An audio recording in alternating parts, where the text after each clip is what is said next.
That's great. Wonderful. Thank you. Shall I wait for you, Julian? You're on our. All right. Good morning. Good morning.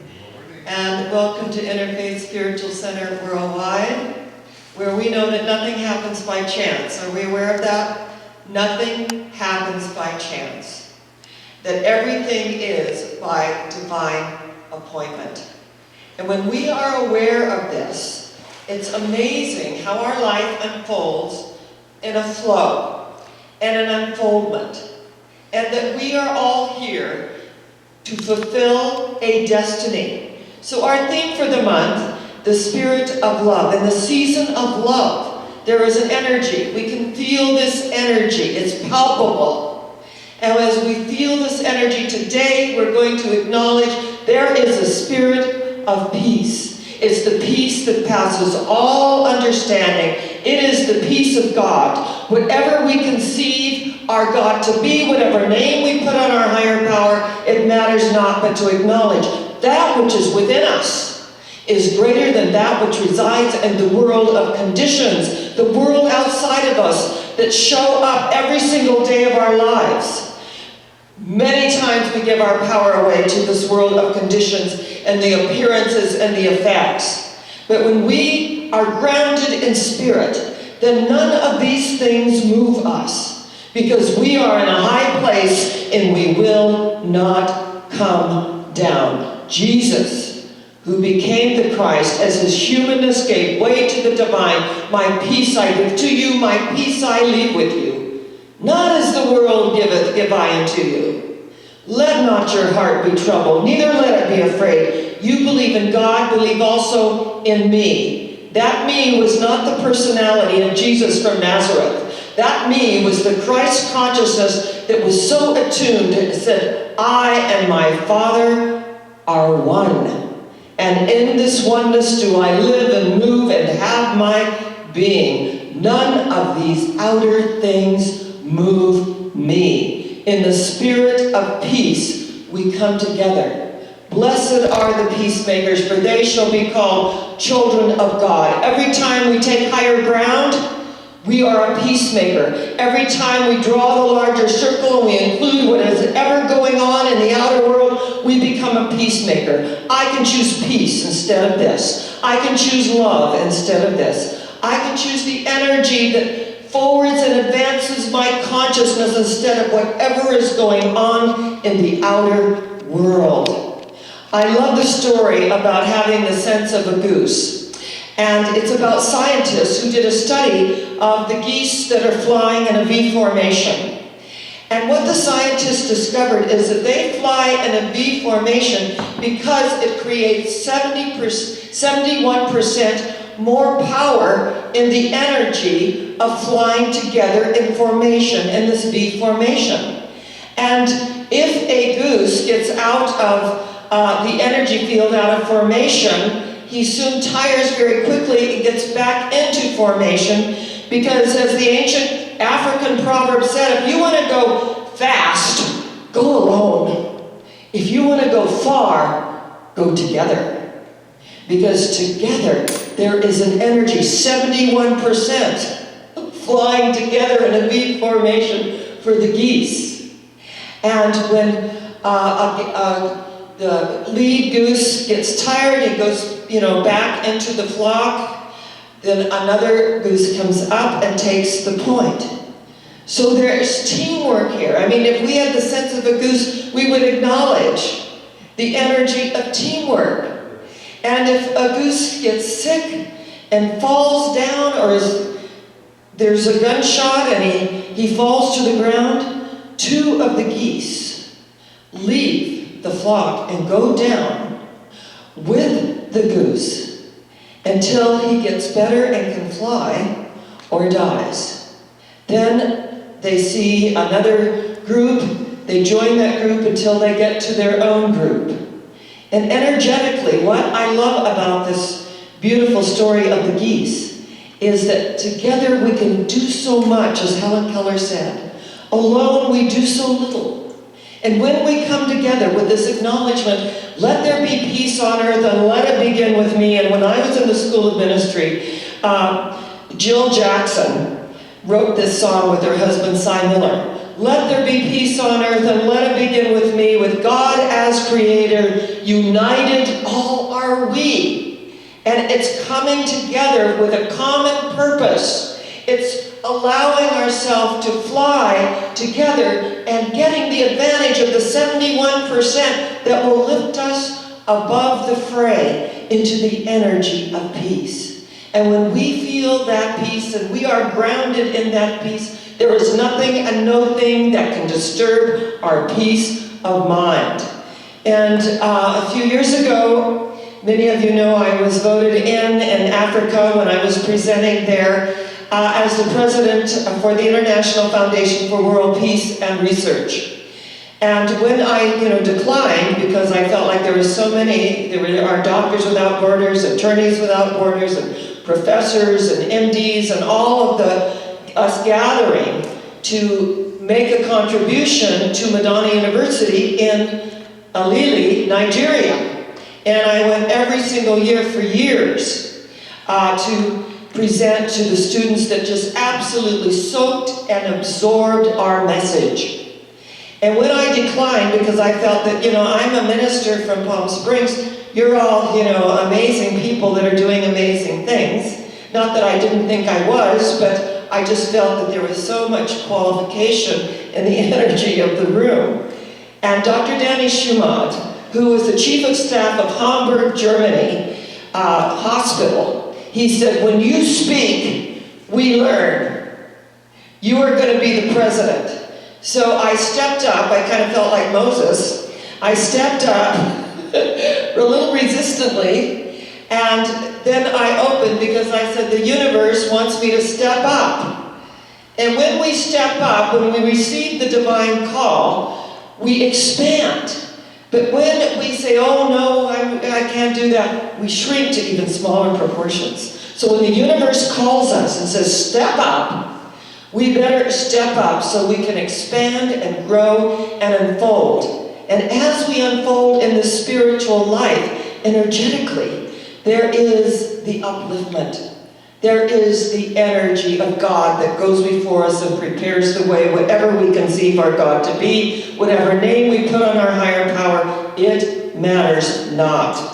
But to acknowledge each and every one of us, we have that God particle within us. Even those that we don't relate to, they have that God particle within them. And sometimes we need to remember that. Sometimes that's very challenging to remember.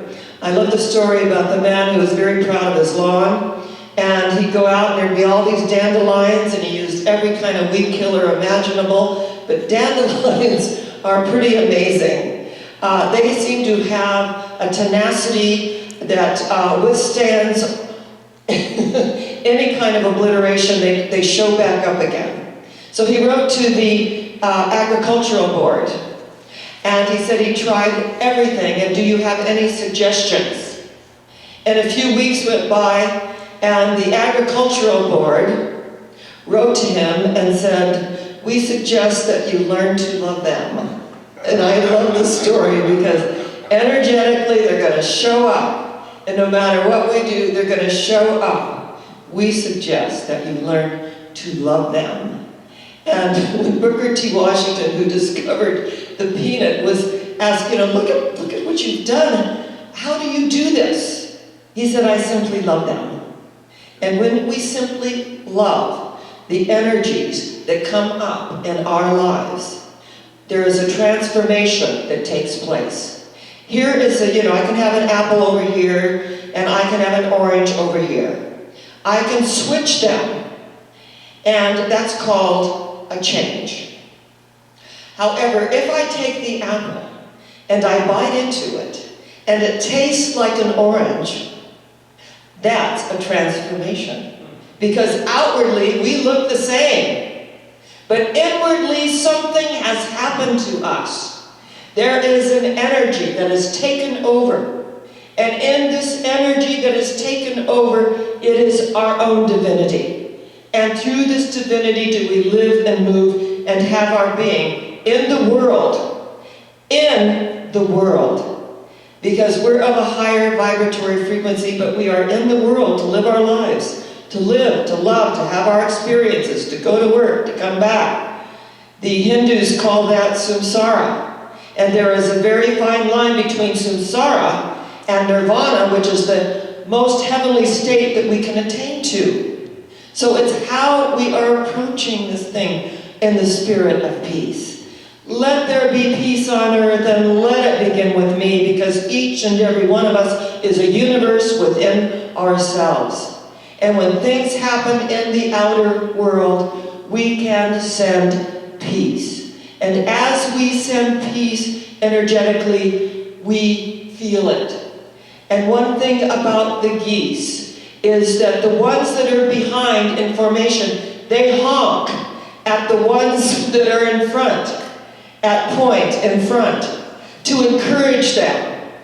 And if we have as much sense as a goose, our honking will be to encourage rather than to impatiently sit in a car honking because maybe someone isn't going the way we think they should. And when someone in front of me is taking their time, if I see that they're not texting, right?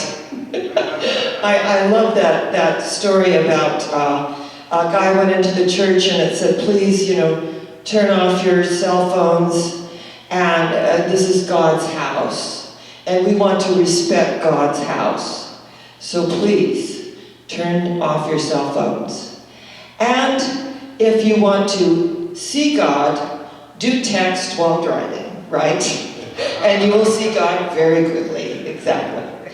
So energetically, yes, we are always, on one level or another, in the world and having our experiences. Let there be peace on earth, and let it begin with me. Let me draw the larger circle. I have the awareness, let me make the adjustment. And I learned that through my teacher, Dr. Guy Lorraine, at the La Crescenta Church of Religious Science. And he shared with me, I was having a situation in which there was someone that was really troubling me, which happened to be my mother-in-law. And I was telling him all the terrible things she used to do, and she did. I went, in nuts, she really did. She said, she stole my right arm. And so I was sharing, all these things. And so he was very patient. And at the end of it, he said, you have the awareness, you make the adjustment. And that was such a lesson. First I was offended, of course, because, I was the victim of it. And then as I meditated on it, I was never going back, right? But each day, I meditated on it, and he was absolutely right. Why am I taking all these classes, doing all these meditations, working on myself if I'm not going to apply it? We have to embody this way of life. We only know as much as we embody, and that we can respond appropriately in life rather than react to life like we're the victim or we're the martyr of it. So those words, you have the awareness. You make the adjustment. We have the awareness. When somebody acts and projects onto us and acts out, we have the awareness. We make the adjustment. And the dandelions will keep coming in that lawn, and we just learn to love them. There is stuff that happens in our lives, and it's amazing. Buddha said, that which you cling to, you lose. Think about it. That which we cling to, and which, oh my gosh, we lose. But that spirit of non-attachment, of letting go and letting God do what God does best by means of us, that is an energy that draws unto us magnetically. There is an electromagnetic energy on the universe. And that electromagnetic energy comes back to allow us to experience our own thoughts in the world of form. Thoughts are things, we know that. Words are molds. That's why we need to be so conscious of what we speak. Because this throat chakra, that which we utter becomes the outer. It's the power center. And we speak things into existence. Jesus said, decree a thing, and it is established unto thee, if we decree it. So in our way of life, we allow ourselves to speak the truth. The truth is, whatsoever things are good, whatsoever things are of good report, whatsoever things are beautiful, think on these things. And as we think on these things, we have drawn the larger circle and included whatever it is in our lives. So, being peace is not being a doormat, and I want to be really clear about that. It's being a presence. And it's allowing the presence to flow through us. It's being discerning.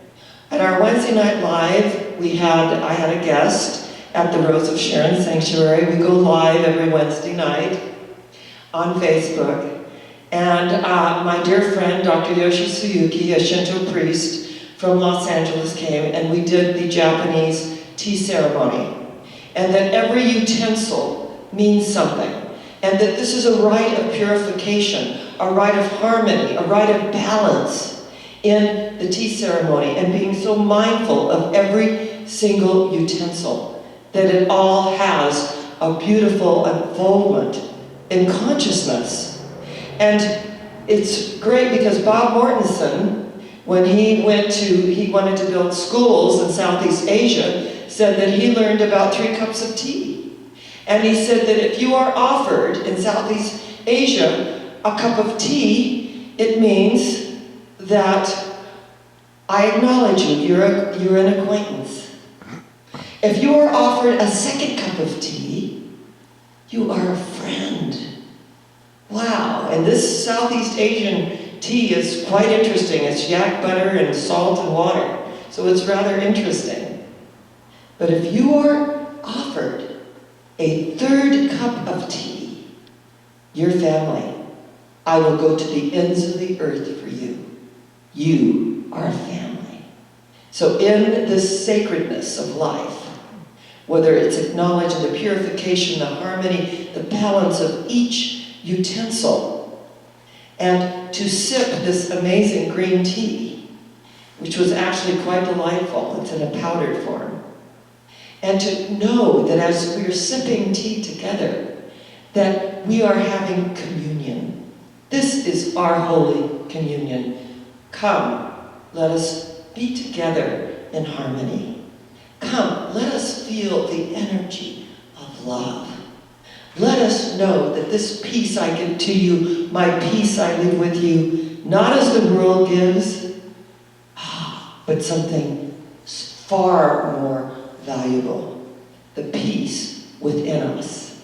The peace of God. The peace of life. The peace that passes all human understanding. The peace that lives and moves and has its being within each and every one of us every time we take higher ground, every time we give the benefit of the doubt, every time we draw the larger circle. This is the peace that we are speaking of today. The spirit of peace in this season, where we acknowledge and come together as one. In the dawning of the spiritual sun, for a moment all faiths became as one. The Christian, Buddhist, Muslim, Jew became as one and somehow knew that mystic voice that calls to me, "O yonder person, I am thee."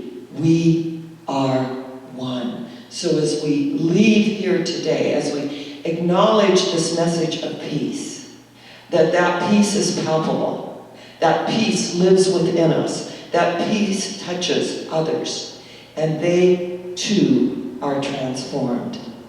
So let's just take a deep cleansing breath and know that we are the peace. And we allow that peace to go before us, to prepare the way, so that everyone and anyone that comes within our energy field is healed and uplifted in our presence, because we are the peace. Thank you, Father, Mother God, for this way of life, for the opportunity that we have to be together in community. We're intimate today, but we can feel the energy, the light, and the love. And where are we going? We are going where? Higher yet. Yes? Higher yet. Where? Higher yet. Because we are in a high place, and we will not come down. And we will not come down because we acknowledge when there is light in the soul, there is beauty in the person. When there is beauty in the person, there is order in the nation. When there is order in the nation, there is harmony in the home. When there is harmony in the home, there is peace in the world. And so it is. God bless you. I love you. And we are going higher yet.